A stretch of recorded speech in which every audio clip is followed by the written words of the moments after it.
welcome to episode 9 of the Smart Leader Sell podcast. I am so excited to be back for another deep dive laser coaching session with one of my favorite people on the planet, Colleen Kochannek, who has the most incredible business.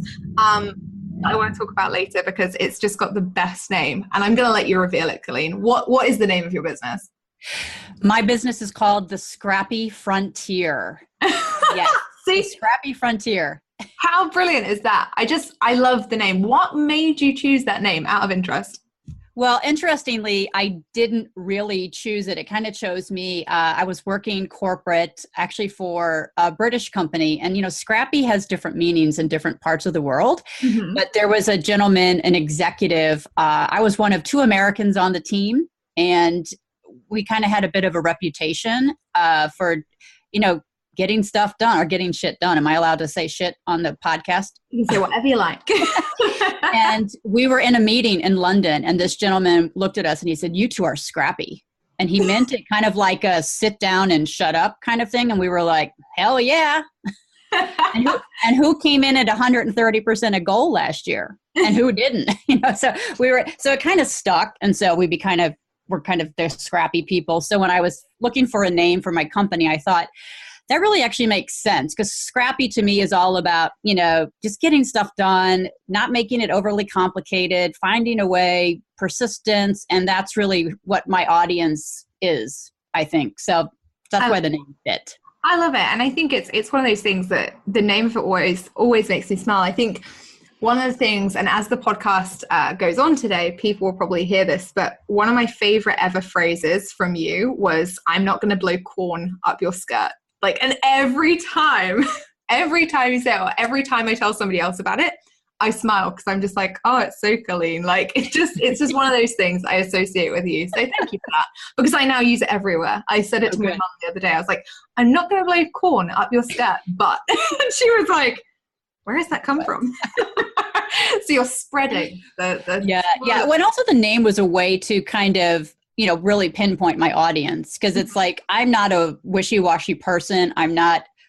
It's probably a good thing I don't have children, because I don't know how empathetic I'd be. I'm like, you fell down, get up, move on kind of thing. And I'm kind of just more of that, I don't want to hear your excuses. I don't want to hear your whine. I want people who are doers. And so I thought the name really kind of fit that as well, that I love it. It's going to attract those kind of people.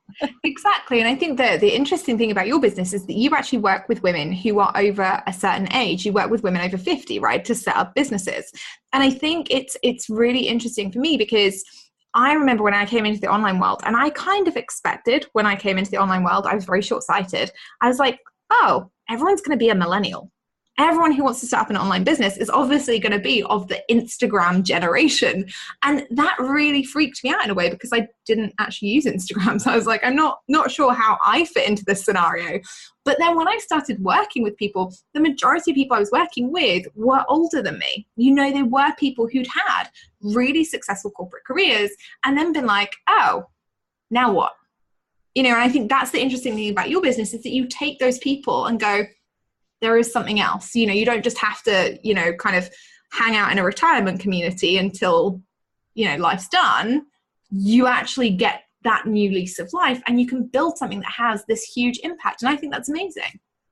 Yeah, I think we're at a very interesting kind of point in the universe or in time where, I'm 50, but I'm probably half the age that my mother was when she was 50. We're much younger than our parents were at the same age, but society hasn't kind of caught up to that yet. So we're much younger, but there's still the rules, you retire at 65 and, those kinds of things. But what a lot of people are realizing, the women I work with, it's like an incredible mix. Either they've just been in a job a super long time and they're bored and they've done it and they're just kind of over it. Or like me, I was laid off. There's a lot of different reasons, but they're all realizing that, they could have 20, 30, 40 more years ahead of them. And their retirement money probably isn't going to last. So a lot of them are working for financial reasons, but most of them, quite frankly, are just working because they still want to do something and make an impact and do something that they really love to do and be able to make money at it. I love that. I really do. Yeah. And I think it's one of those things where the phrase age is just a number really has become just that in this kind of day and age of technology and easy communication and the way that things can scale so quickly. I think it is easier than ever before. I do think it's easier than ever before to start a business, but I do think it takes a specific kind of person. And that's where the Scrappy comes in, right? It is to run a business, to scale a business successfully. You have to be the person who is prepared to put in the work. You have to be the person, you don't have to hustle 24/7, absolutely not. But you do have to be prepared that there is going to be work involved, and that's what it comes down to. So I love that. I'm excited. Yeah, it's actually been one of the hardest things is mindset is a huge, and I throw that word around, it's thrown around a lot, but I find what's really made me kind of sad and mad is I meet so many women who truly think that either they don't have any skills or that it's not like the online stuff isn't for them. And I talked to one lady one time, she said, I don't have any skills to start a business. And I talked to her more and she's like homeschooled 6 kids for 10 years. And I'm like, and you did all that without any skills, huh? Like, so it's like, I think there's gender issues in there and, just a lot of those kind of background issues that I'm like, you just have to get over that. I mean, if you keep believing that you don't have skills and you can't do this, then you're absolutely right because it won't work out. Exactly. I mean, what you tell yourself ultimately does become reality, and if you are constantly telling yourself that it's not possible for you, that you can't do it, that you don't have anything worth putting out into the world, you're never going to get around to doing any of those things. So you create this like self-fulfilled prophecy in the end. And I think it's a real shame. I think it is mainly women that do it. I think men have a tendency to kind of set a goal and really go for it, and I think that's something that's really admirable. It's a trait that I wish that a lot of my female clients would have, because, I think we do worry slightly more. I think women do worry slightly more about failure, about rejection, and I think we take it more personally. And so I think that is something that really does need to come. It's almost like we need a business skin and a real skin, and the business skin needs to be like rhino hide. It needs to be a suit of armor where all of the little jibes just like ping, ping, ping straight off you. And the real skin is underneath and kind of protected, right? Yeah, I love that. And I think a lot of it too is, women are seen as bossy or bitchy and men are leaders. There's the whole gender thing, which I think is changing which is great. I mean, we've made huge strides, but I think especially when women over 50, we've come from such a different generation. Like we didn't grow up with computers. We've come to it separately, whereas like the millennials have just grown up with it. And we also had a different, different educational system, like the way we learned. And and that's one of the reasons that I'm finding a lot of the women that I work with really like to work with other women their age, because they don't feel so self-conscious when they ask questions that in another group, they might not get the, like, you might not see the eye roll, like, but you feel it. I mean, you can feel, like I've felt the eye roll before, when people have answered a question or whatnot. And so I think that's for my clients, they really like that community and being able to ask those questions about that they think are maybe super simple and they wouldn't have raised their hand somewhere else. I think it's really important. I mean, I'm always saying to people, there is no question that is a stupid question. If you don't know the answer, it's not your fault. Like, you can't know what you don't know. I think sometimes we can be, it can be easy to forget how far you've come. When I started online, I had no idea how to run a webinar. I had no idea how to set up an email list. Like, ActiveCampaign was the bane of my life for a good 3 months. I was like, no, this is not the bane of my life right now, actually. Well, there you go. I feel your pain. But it is that kind of thing. I think sometimes we can forget how far we've come. And then when people do ask, we're like, oh, you just do that. And it's like, but when you just, and of course I'm using quotation marks right now, when you just do that, when you're starting out, it takes a lot longer. The process is a lot more difficult, and you do have to be patient with yourself. You have to accept that you may have a ton of other skills, but that technology may not be one of them. Sales may not be one of them. Marketing might not be one of them right now. And it's just going to take time to learn them. Yeah. And what's really interesting is it's the technology that really trips my clients up, but they've also built it up in their heads that it's going to be this hugely awful thing. And I'm like, it doesn't have to be. It really, but the challenge is, of course, when you start getting in the system, like where you want to start a business, and then the social media and the Googles, they grab all your cookies, they know what you're looking for. Yeah. So then you're bombarded with all of these courses and things that make it seem so complicated when it's really not. But so I try to really I'm like, yeah, technology is kind of non-negotiable. You're going to have to learn it to have your business, but you have to focus on all the other skills that you have already that other people might have to learn. Exactly. Like millennials, they might have the technology, but they don't have the years of sales or marketing or whatever you were doing in your life. So that's where we try to focus. But you have to learn the tech too. It's non-negotiable. Unfortunately, in this day and age, it's one of those annoying things, isn't it? It's like you have to cope with technology to a degree. Ultimately, if you focus on the core skills in your business, i.e., you know how to generate an audience and you know how to make an offer, technology, you can outsource that pretty quickly. So just, for everyone who's listening thinking technology is not my friend, don't worry, it's not mine either. Focus on the things that are going to make you the money. And then you can go and outsource all the techie bits that you don't like. That would be my advice. Yeah. And that's what I advise, the gals in my group to do. I'm like, okay, if you have zero budget for anything, you need to find a way or start saving some money that you can invest, say, in the tech stuff, because maybe you don't want to learn how to create a website. I don't want to learn. Can I learn to do it? Absolutely. Do I want to? No, I don't want to. I actually tried like for one weekend, my first business, and I was like, oh, hell no. we're hiring that out. Like I got it part way, but I'm like, and the challenge with some of that, like a website, I'm like, there's no excuse to have a bad looking website today. So gone are the days of like those 1990s websites. I'm like, it has to look pretty polished. So hire somebody to do it, or go to Squarespace, or start simply. Go to Wix, for Pete's sake. I mean, just start super simple and just go with that, but don't let it trip you up in your business. And I think now is the time to add that if anybody ever goes back, and there are websites where you can do this, I can't remember what they're called, but if anybody ever looked back at my first website, yes, I did make it myself. Yes, I do apologize for that, because it is gross. It looks like somebody vomited on the page, and I was not skilled at web design. So needless to say, I took that down, and 18 months later paid for somebody else to do it. So you can run your business. You can make money in your business without having a website. So don't let it trip you up. But absolutely. And it's the content of your business that is really... Exactly. And that is what we are all here about today. So Colleen has brought to the table an epic sales question, which I'm very excited about, as I always am. And she's going to subject herself to some live laser coaching. I'm also very excited about. I'm ready. I'm ready. I'm just going to drink of water. Hit me with your amazing sales question. So my question is really, I actually had several questions, I think, but the first one is, where do I find my audience, and how do I stay visible in front of them when there's probably a million ways to do it? How do you decide how to stay visible, and how do you balance all that? Where do you find them, and how do you stay in front of them? Totally. So, that's a great question, because ultimately, if you don't have the relationships, you're never going to make the money. So what I always say to my clients is, look, people can make this really difficult for themselves. When we're looking for clients, it can be really easy to go, I have to be everywhere.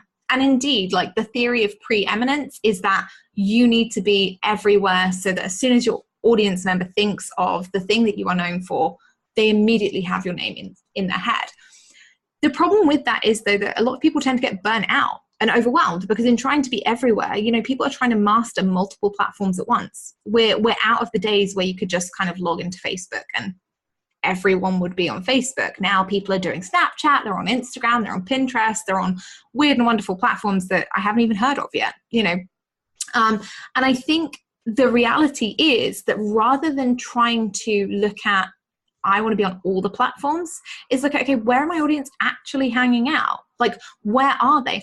Asking people. You're very fortunate in that you've got a specific age range for your niche. You know exactly how old these women are. You can ask, hey, what are your interests? What are you reading? When you thought about setting up a business, where did you go and look for information? What did you read? What were you listening to? And that way you can start to find out, actually, are my audience driven by podcasts? You know, do they want people in their earbuds telling them how to build their business? You know, equally, are they somebody who is an avid subscriber to some of the major publications, you know, Huffington Post, Thrive Global? Do I need to be writing? Do I need to be blogging? Or do my audience prefer video content? And if they do, am I on live stream platforms? Have I got a YouTube channel? Am I getting in front of people? You know, it's not really about where can you find them. It's about asking them, where are you? Where are you searching for information? And going there, you know, because you don't have to be everywhere. I mean, realistically, when I first started my business, I was on LinkedIn and Facebook. That's it. Yeah. I mean, even now, I'm on LinkedIn, Facebook. I'm on Instagram. But if anyone ever goes to my Instagram account, it's kind of more of a personal thing. I'm on Instagram. I put up pictures that I like. I like following other Instagram accounts because, you know, I follow things that have got crazy memes or things like that just make me laugh. Instagram is like a downtime platform for me. But I get clients from it. It's just not, it's not my main focus. You know, it's not where I look for, because when I'm saying to my clients, where are you looking for information about sales, about business building? They're saying, I'm reading articles. I'm actively searching out podcasts that look for that are giving out information on the areas I'm looking for. I'm going onto Facebook. I'm joining communities. So really it's about asking them and then being where they are. In terms of the content that you need to be putting out, that's a really interesting one for me, because there are some elements to, okay, what are your audience doing that you need to follow? So obviously if your audience are reading a ton of blogs, let's get real, you are going to have to write the occasional blog. You can move them to other places afterwards. You could use a call to action and send them to your Facebook group or to your email list so that you can interact with them in a way that suits you. But ultimately, it comes down to two things. How do you enjoy communicating with your community? And what do they have time to consume? So my audience really enjoys showing up live for things. You know, they really like asking questions live. So in my Facebook group, we do a live training every week. Everyone gets to ask questions. And it's really, really good fun. It's kind of like cocktail hour for entrepreneurs. Like mosquitoes and sales questions. But other people who have audiences that are primarily, you know, parents don't have that much time. They don't have the time to sit down and watch like 45 minutes of video. But if you put that on a podcast and they can stick it on during like the school run, perfect. It works really well. Do you see what I mean? So it's really got to be about what kind of content do you enjoy providing? I'm best anywhere I can talk. Video, audio, perfect. Writing, I can do it, but it takes me longer and it's not as fun. And that comes across in my content when I put it out there. You know, equally, I'm very fortunate in that the people I attract, and I specifically try and do this because most of my content is video and audio, are people who like video and audio. For that exact reason. Yeah. And I'm finding my audience does like the video because they definitely want that community and that connection.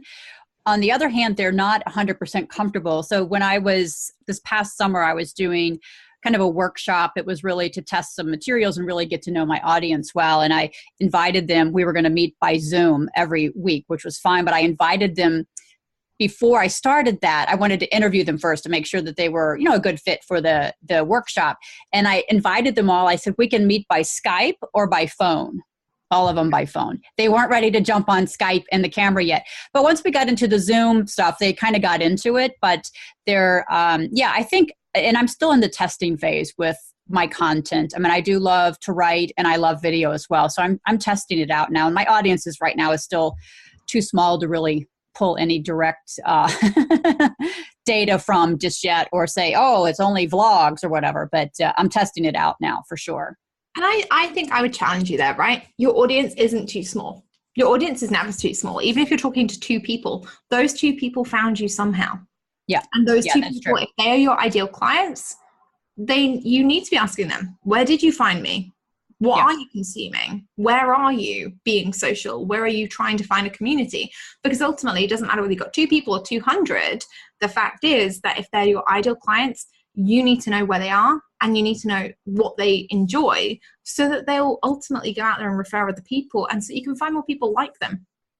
Yeah, that's a really good point. And I think the constantly asking them is a good exercise anyhow, because I have found myself more than once making assumptions about my audience, because on one hand, I am my audience, the age range and all that, but I can't just assume that I am them or that they are me. So no, I think that's a really good point. I mean, I know that when I started out in the coaching industry, a lot of people are like, oh, your ideal clients will be 2 or 3 steps behind you.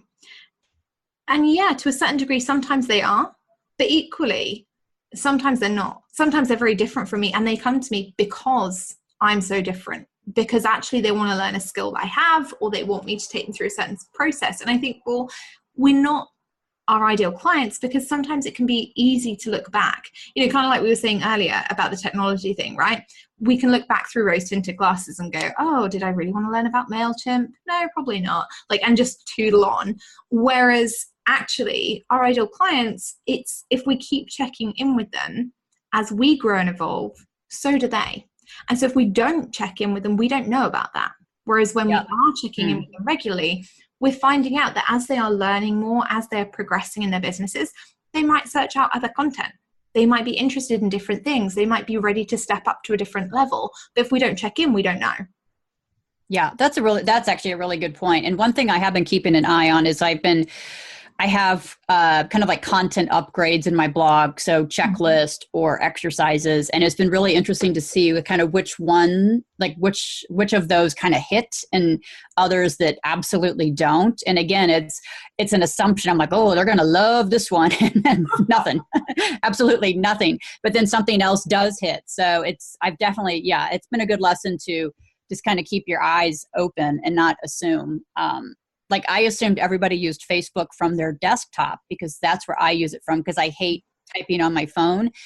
And we're just running a series of ads. 99% of them are coming from their mobile. I made that mistake. Don't assume anything. What does it say? Don't assume anything. You make an ass of you and me. I was literally going to say that, but I can't say the word ass in American. I'm like, I'm not cool enough to say it. When I say it, I sound like an idiot. So I'm not going to subject anyone to that right now. But it's exactly right. Ultimately, assumptions don't help you. Asking people does. I mean, a lot of people that come to me when they say, Jess, my program isn't selling, the question is always, why is it not selling? And I'm like, well, I'm not a mind reader. And I'm also not your ideal client. So whilst I'd love to be both of those things and tell you, I have no idea. I can give you an outline of why I think it might be, but the simplest and easiest thing to do is ask your audience, hey, why are you not buying this? What's stopping you? What's not making you feel like this is a good fit? And yes, it's the scary thing to do. And sometimes when we're doing that market research, when we're validating our audiences, when we're asking them where we should be because we want to spend more time with them, we want to be more congruent with what their learning style is or whatever that looks like, it is scary. But ultimately, it's the easiest way to get what you want. So if you're struggling to build an audience, ask existing people you have, and obviously there's a caveat to that. Ask the ideal clients, not the audience that is kind of showing up and not really doing the work, or the people who you're kind of not jazzed about working with, or you don't think are the right fit for you. But ask the other people, certainly, where have you come from? How did you find me? Where else are you looking for information?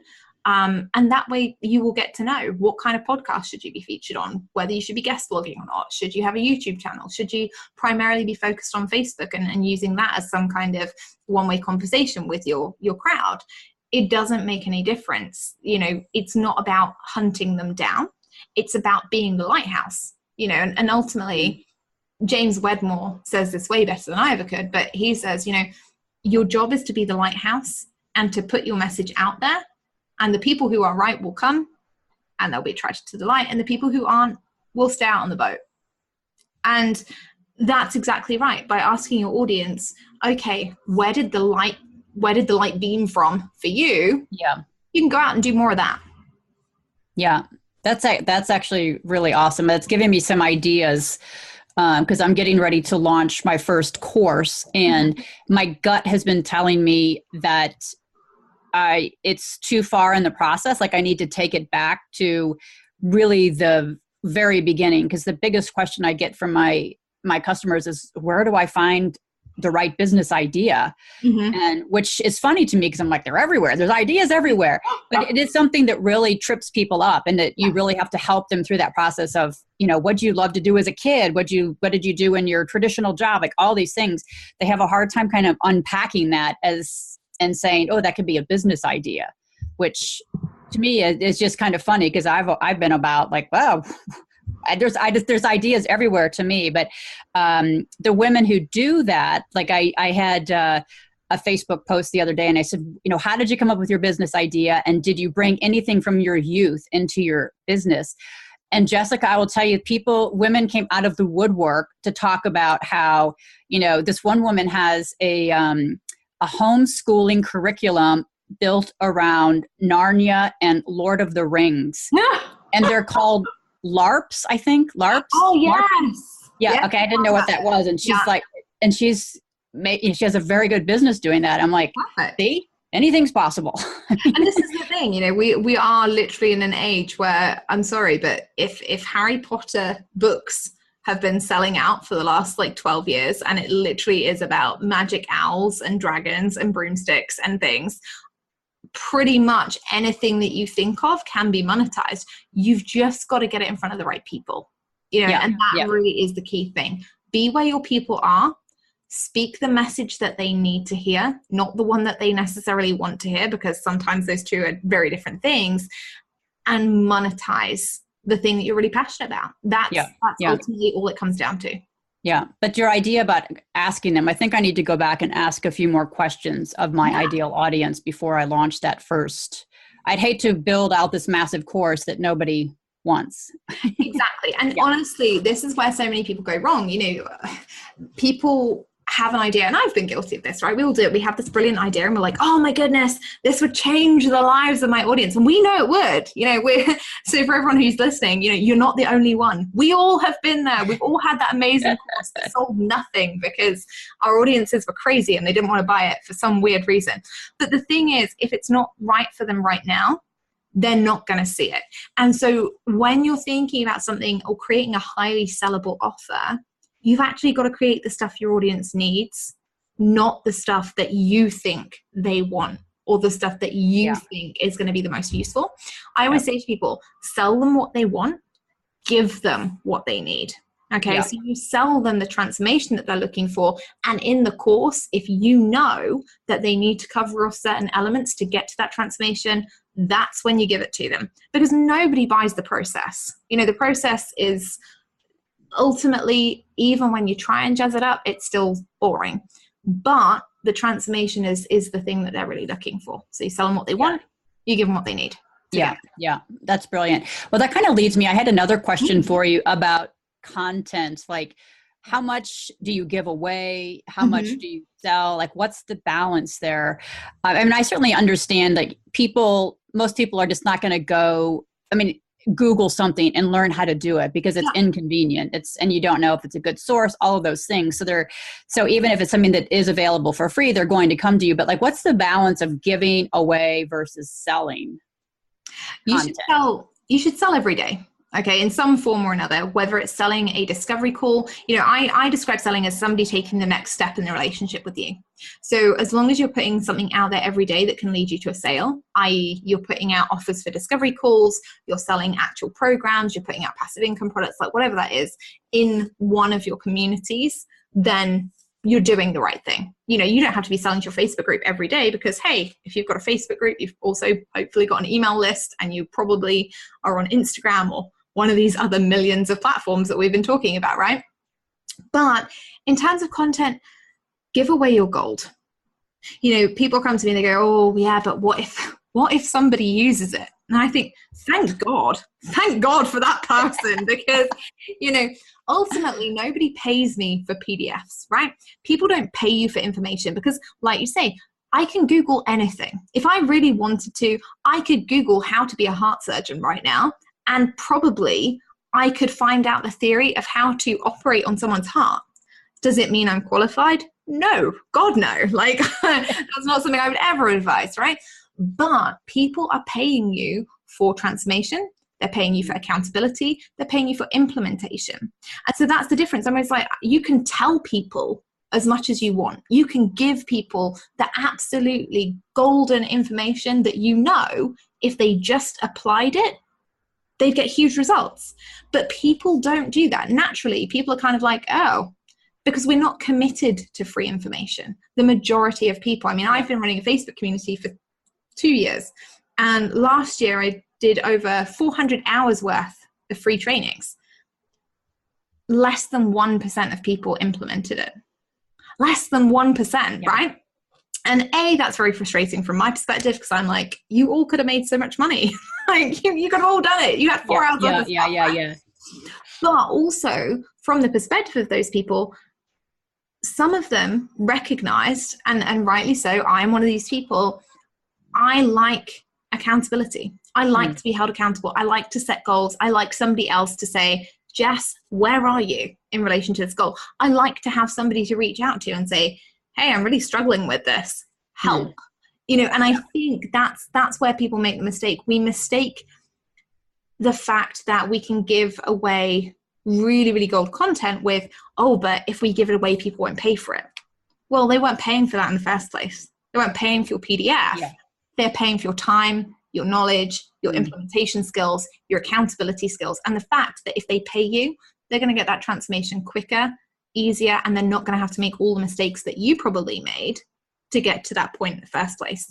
Yeah, no, that's a really good way of putting it, because they really aren't buying the PDFs. They're buying your knowledge, and I think the accountability, because I think as humans, it's human nature to be lazy.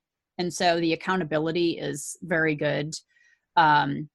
Which I guess is maybe another, am I allowed to keep asking questions? I mean, how do you like accountability? I know community is going to be a huge part of my audience, because they want that, and they want that accountability. So how do you build accountability in to, like, say, a free Facebook group or even a paid Facebook group without, how hard do you push or not, kind of, for the accountability? For me, in a free Facebook group, the job is for people to be self-motivated. It's when I go into a community for free, if I'm being totally transparent, I'm in that community because I want to learn the skills that leader has. And so for me, I go into that community with the frame of mind that if that community leader is giving away really good content, and I think that I have the time and the expertise that I can apply it myself, then I'll try that for a couple of weeks and I'll see how it goes. And in all honesty, I usually recognize that I probably won't hold myself totally accountable to actually doing that. And that's why I am somebody who's a quick purchaser, because I recognize that flaw in myself. I need accountability. And I'm also very, very invested in getting the results that I want quickly. I'm somebody who really, I'm the instant gratification generation, right? If I sit here. Yeah. But that's the thing. I'm like, I want results and I want them now. And I'm willing to put in the work, absolutely. But I'm also willing to pay the expert to teach me how to do it. And so for a free Facebook group, for me, the differentiation is show up, give value, deliver valuable content. It's up to your members to recognize, okay, I need to go and implement this, and to figure out a plan of how they do that. A paid community is where you show up and you go, okay, cool. Here's information, but also here's the implementation help that you need. Here's the accountability. And whether that's that you buddy them up and you give them accountability buddies, whether it's that you're working one-on-one with people and you're there every week saying, hey, what did you do this week? What happened? It doesn't matter, because ultimately that's what they pay for. The transformation, accountability, implementation. And the free stuff, I firmly believe your free content should be the gold that you would be giving away in your paid programs. Because like I say, less than 1% of people are going to implement it. If they do implement it and they get great results, they're going to come back to you and go, oh my goodness, this is amazing. I took this free piece of content and I did this and things changed for me. And they'll likely buy from you because they know how great it is. And even if they don't buy from you, they're going to go out and tell everybody else how great your content is. Yeah. If they never apply it and they never do anything with it, they are going to tell other people about it. But, as being part of a free community, they cannot expect you to show up and hold them accountable. You can only do so much, right? Because that's what your paid clients are paying you for, and that's what they deserve. Yeah, that's actually, that's a great distinction. That clears that up for me. Right there. Right there. That clears that right up for me. Yeah, because it's kind of hard to know sometimes how hard to push or not, because you're right. It's at some point you have to be accountable to yourself and you have to be willing to show up and do the work. You can't, but you can lead a horse to water. You can't make them drink, right? So exactly. And this is the thing in the business world. Ultimately, I say this to people all the time. I can't want it more than you do. And at any point with my free community, if I'm like, I feel like I'm wanting it more than you guys do, I step back, because ultimately the joy of having paid clients is that those are the people who are invested in their own development, totally committed to making something change. They are the people I need to be chasing. Those are the people that I need to be spending my time on, not people who haven't committed to making the decision yet. And it doesn't mean that you're wrong if you're not buying. It doesn't mean that you're wrong to wait. But ultimately, if you are in a free community and you are participating as a free member, you've got to accept that you are there and you get the value that that person gives, but you cannot make them keep you accountable because they can't want it more than you can. They're already giving you tons of value for free. Take the value, implement it, make things happen. And if you recognize, like me, that you may be a little bit lazy, you need some help, you need some, boot up your backside, go and hire them. Stop fanning around. Don't think that, I'll just keep listening to the trainings and in 6 months' time, maybe I'll do something with it. Just go and hire somebody. Make it happen. Yeah. Do the work. That is a lesson I've learned, investing in learning things more quickly rather than just trying to figure it out on your own and then make the mistakes anyhow. Well, this is the thing. I mean, when we learn to drive a car, we get somebody who's been able to drive a car for a lot longer than we have to teach us. We don't just get in a lorry and go, oh yeah, I can probably drive this. This will probably be fine. That doesn't happen. We pay the experts and we do the training and then we get the result that we want, and we get it quicker and easier because we're learning from somebody else's mistakes. Yeah. That's awesome. Yeah, awesome. I'm so glad. I don't think I have more questions, but I think that's it for now for my. Well, you have the joy of being in the mastermind, so you can come back to me at any point and be like, Jess, what is this? Absolutely. Well, and that was for me about learning faster and accountability. Absolutely. Exactly. That was, And I have told like my audience that find a group, obviously I can provide some of that, but if you're like an industry specific, find some place where you can be around other like-minded people and have that accountability and have that collaboration, because you can learn so much more quickly than on your own. I mean, you are the sum of the people that you spend the most time with. And ultimately, if you're surrounding yourself with people who aren't motivated, who don't want to do the work, even if you're the most motivated person on the planet, you will become like that. You will have less focus. You will be spending more time on things that are not going to get you towards your goal. But if you're surrounding yourself with people who are committed, who are action takers, who are busy, who are really, really ready to step up a gear, you step into that as well. So even though you might not be the brightest person in the room, and I try and make sure that I never am, you rise up, and that's the important thing. But thank you so much for today. Seriously, your questions are epic. I really appreciate it. Awesome. Thank you. I love that you're doing this podcast. Thank you. It's been fun. But that's right. So there you go, guys. There you have it. That is how you get visible for your audience. It's how you stay visible for your audience. And it's how you attract people that are action takers who actually show up and do the work. We will be back for episode 10. I'll be back on Monday talking about some really, really juicy deep dive topics. So make sure you join us then. If you've enjoyed the conversation with me and Colleen today, you can go and find Colleen. Her Facebook group is Scrappy Frontier. There we go. So you can go and find Colleen over at the Scrappy Frontier on Facebook. It'll be in the show notes, so feel free to click into there and there'll be a link there as well. Come back, join us on Monday. And if you've enjoyed today, please subscribe so you don't miss the next episode and leave us a review.